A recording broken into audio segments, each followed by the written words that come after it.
Good afternoon, all my budget RCers out there. This is Scott with our first episode ever here on ForeverRC. On this particular page, we like to do budget builds, particularly crawlers, bashers, anything in between. I'm trying to get into the boats and helicopters, but the budget only allows so much. That's why we're budget building here.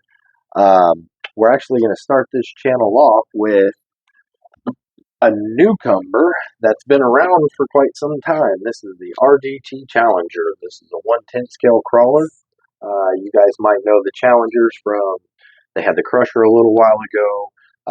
And then the other models, I'll tell you what, I'm not going to try to remember every single RC model there is out there, because let me tell you, they're getting a little out of hand now. I mean, my goodness, there's a couple hundred of them, particularly when you start getting into these. The reason why I got this particular brand is I was just trying to see, can I start steering away from traxxas? I do love my traxxas. To me, out of the box, ready to run, it is what I recommend to absolutely everybody as their first RC car. Well, I just had a buddy and he said, those are a little steep on the budget. Is there anything that's kind of similar that I can upgrade and it would be the same as a traxxas? So that got me thinking. I found these. These still, to me, aren't quite a budget RTR, I guess you would call it. But to me, what you get in the RTR versus Traxxas or Axial or Red Cat or anybody else that's out there right now, I just think you get an incredible bang for your buck when it comes to this truck. If we take a look at it here, hopefully they didn't send us the yellow one because I ordered the red one. We have all the time four-wheel drive, of course, but this is actually switchable. So you can do two-wheel drive or four-wheel drive. Now, when you put it in two-wheel drive, it only drives the front tires. The nice thing to do with that is, like me and my son, we do a lot of, I don't know if you'd call it trail riding or creek crawling, but we do quite long walks. And some of those you hit a path and you have to walk a path for a ways. So if you swapped it over to two-wheel drive, I'm guessing I can get a little better battery life out of it. Also, you wouldn't be dragging the rear end so much. So because this has an overdrive on it where the front tires are going to turn faster than the rear tires are turning, you would actually drag the rear end on pavement at speed. So, in a real car, I know it'll save your tires, it'll save tie rods, it'll save bushings and bearings and everything in between. We also have a dig function on this transmission. A dig function is where you can lock the rear tires, but the front tires still spin. That allows you to make those really sharp corners. So if you're ever on a rock crawling course, and let's say they take 5 points every time you back up, well, instead of backing up, you can actually lock that rear end, dig the front end, and then turn it the way you want it and continue on, in theory. We have a 2-speed transmission. With the 2-speed transmission, it's all metal gears inside, so that right there in itself is quite a bit. This also has a winch that comes on its stock. It is not in the front, it is in the rear. Let's see what else we have to offer. Let's hope this is it. That's the pretty red color I just got. Like I said, it's an all-gear 2-speed transmission. We have a 550 can on it. That's a 35-turn brush motor. It comes stock with portal axles. So everything is plastic except for the diff cover is metal or aluminum. It only comes in 3 colors. That's olive green, dark green, to me, fire engine red, and a yellow color. We have a 2-stage shock on it. It is an oil-filled shock. This particular car also comes with a sway bar on it. And then this is the servo showing you, of course, for the winch that's on there.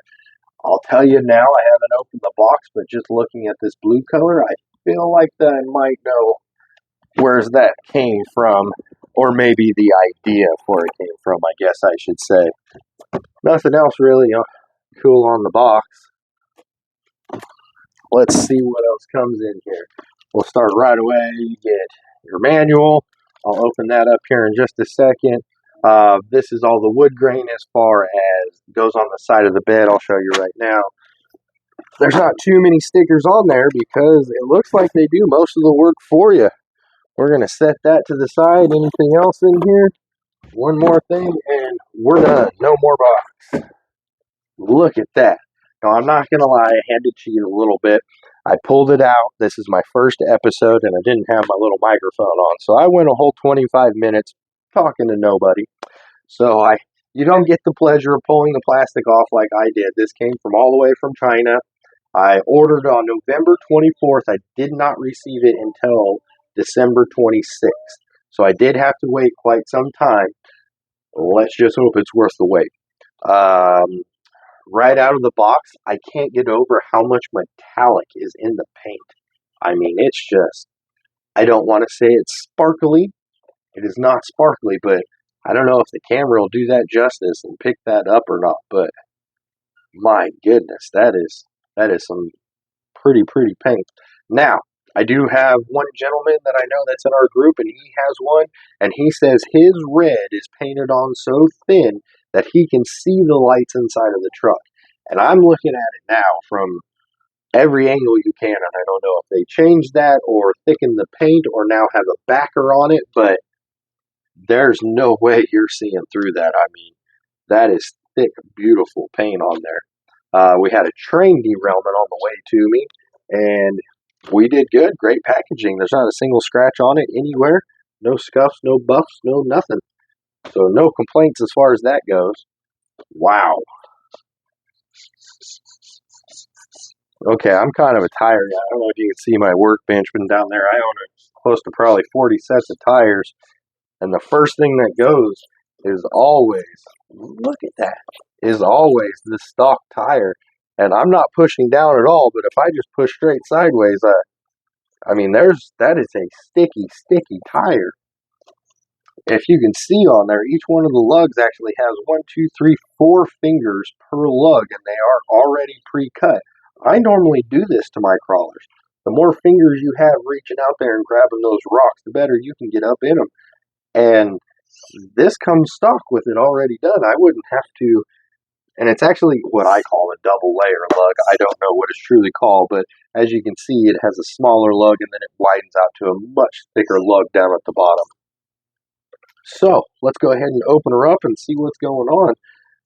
Well, before we even do that, I guess we can talk about the scale stuff. Comes with side mirrors on it. It's actually one of the only ones I know between this and the Atlas. Now, the Atlas body is quite a bit different, particularly the headlight cans. I can't remember if it comes with the sun visor or not. Drop a comment, drop a picture, let me know. But we'll just slowly work our way around here. We have 2 D-rings in the front. It does have a location for the mount, for the winch. So you can mount a winch on here, and you already have the slot cut out. Everything's ready to go. This is the light bar and the headlights. The headlights on this are yellow. I actually like that. It's kind of an old school thing. And then the light bar is white. On the remote, we'll open that up.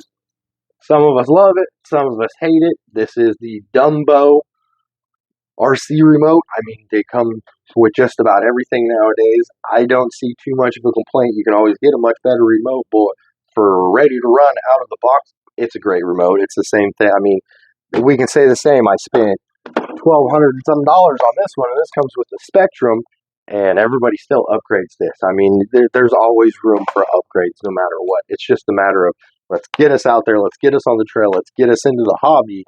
This is a pretty impressive remote.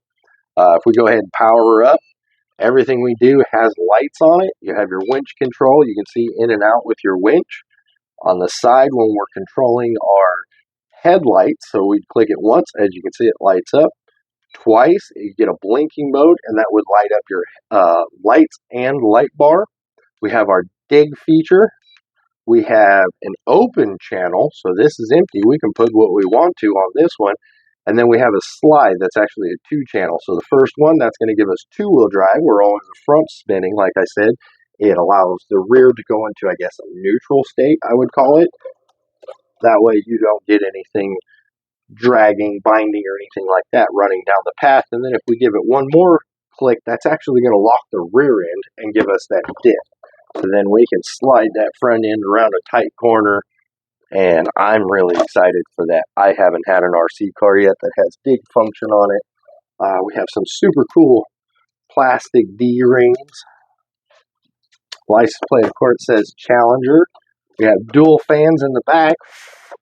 They are not operational. I don't see any wires to them, and they definitely didn't move when I blew them. You have a spare tire that is actually cut the same way, same rims, so it is completely mountable, or you can take it out because some people say you don't like that weight in the rear to get you offset your balance. So, first look of the outside, I am pretty impressed by the truck. This is kind of like the Pro Gen 7. It has the hinge design. The only thing I haven't seen, there's not a, I don't know what you call it, hood prop, body prop. There's not a prop for the body to keep it up. Try to get my hand out of your guys' way. We are supposed to be waterproof. This is a 550 can, 35 turn, brush motor. It has the on-off switch. I don't know why everybody keeps putting it so low. You know we're going to go in water. I'm an off-switch bypasser myself. I go ahead and I bypass these. My son loves to run in the water. I love to run in the water, so we just get rid of those before they become a pain out on the trail. You can see it is a steel cable as far as the winch goes. See if we can get a little peek in there. It has an aluminum, maybe stainless steel tube that the wire goes through so you don't get twisted or kinked or knotted up. We still have open channels.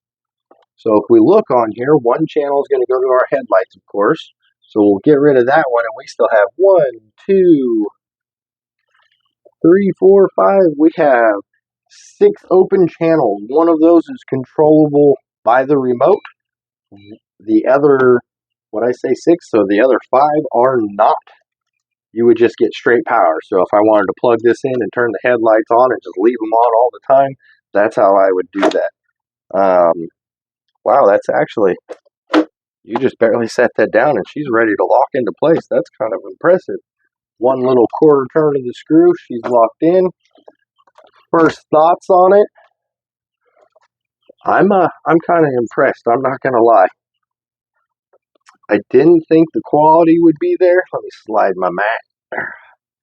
I didn't think the quality would be there, but it definitely is. I am thoroughly impressed. I'm really impressed by the thickness of these axle portal housings. I mean, normally those are thin. These even have 3 gussets that come down. That's kind of impressive. That makes them quite strong. Skid plate, nice and narrow, plastic. It does have a little bit of hang up I can see right here. We might want to sand that down and get rid of that. As far as modding this truck goes, I'm going to try to keep it as stock as possible so I can see how it compares against the TRX4, against the Renegade CJ that just came, or C7 that just came out. Oh my goodness, and the list goes on and on and on. But basically all the rest of the crawlers out there. I myself, my son, he's 14, he has the Gen 7. I have 2 Gen 8s. I have a Gen 9. I'm a big Red Cat guy. I like the Underdog, and that's how I found this. You want to talk about a true Underdog? I had to wait a month to get it. So, first impressions out of the box, I am thoroughly impressed. We are going to have running videos. The big thing we're trying to do is, I'll even give you a peek here. We'll throw that out of the way. So, I thoroughly like buying people's projects. So, we're going to compare $390 shipped to your door. I might be able to get one more crawler and get it down to like the 280 mark. But again, those are going to come with no battery, not the greatest of remotes, and it's ready to run. So, compared to, I got this at a garage sale for $35. It has, the front bearings were blown out of the portal axle, and I'm just going to rebuild it. Now, when I rebuilt this, I went ahead and ordered, I've already ran it, of course, this is my personal vehicle, but when I got it, it was all stock, but I got it so cheap, I went ahead and ordered all of the aluminum upgrades throughout everything, including the transmission. I got a hobby wing motor for it. I'm in this car total for $210, including a set of 2.2 wheels that I can put on there. That's budget RCing to me. Let's take something that you can get like the Gen 7. The only way I recommend Gen 7 is everybody should have one because it's kind of like a Volkswagen Beetle. Who doesn't love them? They're great for when kids come over, your first-time friend, when he's RCing or something like that. You can really be mean to them. I've never blown a diff or anything like that. I run this one up to 4S sometime. I mean, it's just a fun little basher crawler truck. the most capable thing? No. So then we jump into the Gen 8. I'm a Gen 8 freak. I love the Gen 8s. I've had 4 in the last couple of years. I think they're the perfect in-between car. There's crazy amount of upgrades to them. I do a lot of swapping as far as putting other people's motors and transmissions and other companies, and Trill is a great one, but don't be scared to mix Red Cat with traxxas or traxxas with Axial, or a lot of these parts will fit, and the whole point behind this hobby is build it. Get in there, build what you want, make it look how you want, and go from there. Of course, we're going to change out the body, but I kind of dig the old school Charger. Um, that's what we do on this channel. I want to try to get people into the hobby and the fear not be, oh, I just spent $600 on a car. What if I roll it down the hill? Oh, I don't want to take it out in the cold and break the body, or anything at all like that. I'm the opposite. I do love my cars. I try to take care of them, but they're here for fun. Let's go out. Let's bash them. Let's have fun. Let's drive them in the snow. Don't be crazy with them. If you want to keep your body nice and pretty and clean, no problem. Don't take it up the big hill. I'm going up the big hill. That's the whole point of this. See what they can do and see what they can't do. And every time they roll over, you laugh. You know it. That's why we love the hobby. So on this channel, we'll have reviews. We'll have some running videos. We're going to do a lot of comparison videos. The first time today in Kansas, it's a whopping 40 degrees. It was snowy yesterday. So as soon as it warms up, I actually have my RC group getting together. There's about 6 to 12 guys that'll probably end up going. And that's going to be compare day. We're going to compare it to multiple TRXs.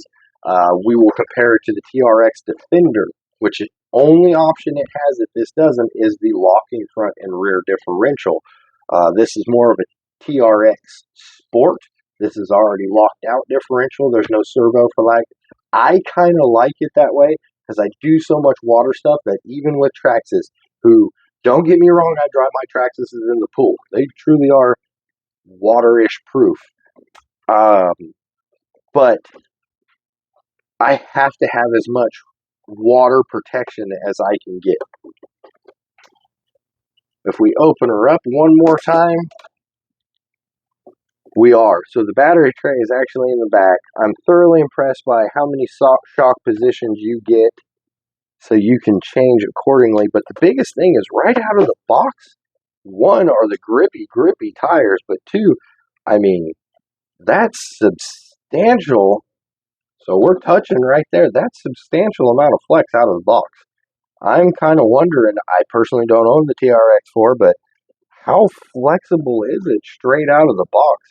If we push this just a pinch further and loosen up that shock, I mean, I wonder if I can find a pop can and put it underneath there, but I would say that's larger than a pop can out of the box.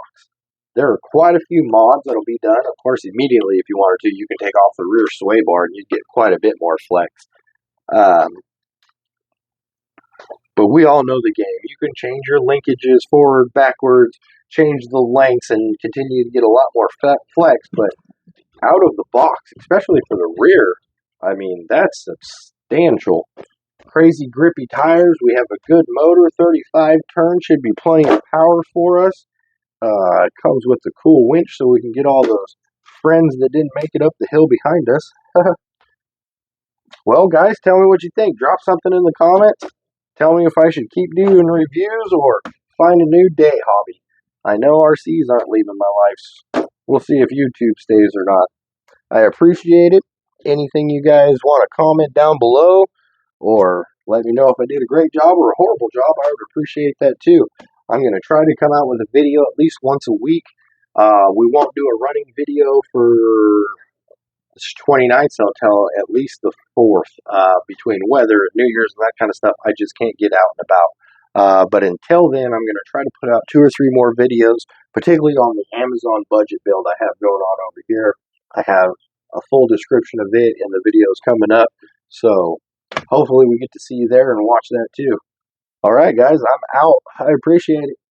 Have a good one.